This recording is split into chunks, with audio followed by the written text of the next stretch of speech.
Welcome back to Pokemon History and Lore, where each video I'll be teaching you the real life histories, science, and cultures that inspired your favorite Pokemon. So comment who your favorite Pokemon is, and if I use it, I'll shout you out in the video.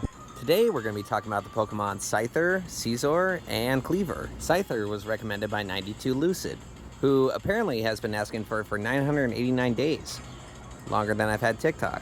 And I also want to give a huge shout out to Rip Zim with the Tism, who recommended Scizor. This young man rips Pokemon packs on his channel. And also, today is his birthday. Happy birthday, bud. And if you can, give him a follow. Now, Scyther takes his inspiration from the praying mantis, more specifically the Japanese giant mantis, which have more sword-like raptorial arms. A fun fact about mantises is they can actually look 180 degrees behind them. A not so fun fact about the mantises is that after mating, the female will have a 20% chance of eating the male. This is to consume his nutrients to help the eggs develop. I've had some pretty bad kisses in my time, but man, this takes the cake. Now, Scizor takes inspiration from mantises as well, but also the red fire ant. And its metal coating is supposed to be a hard outer exoskeleton. Its claws also appear to have eyes on them, and it will raise them up to intimidate enemies. This is actually a real thing in the animal kingdom. It's called false eye pattern, and it's used by many insects to fool or intimidate predators. My favorite actually being the hawk moth caterpillar. These caterpillars actually try to resemble a green snake. Yeah, this is a caterpillar, not a snake.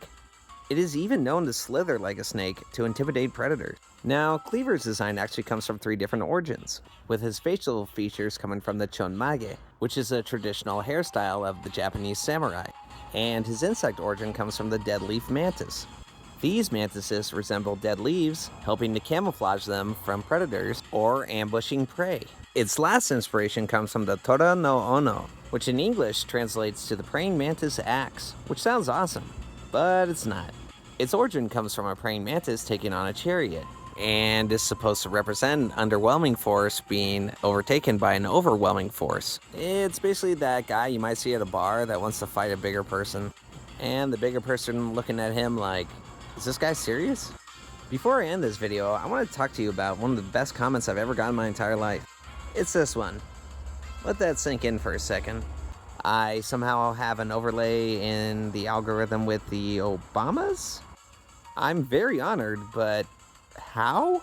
I do know that throughout the ages, there have been many memes about Obama when it comes to video game culture. My favorite one being this episode of Game Grumps, where they portray Obama as being a massive Game Grump fan. But somehow, now I'm part of the zeitgeist, so I better get used to it. Thank you so much for watching, guys. Here's a preview of the Pokemon I'm going to be doing next. Thanks, later.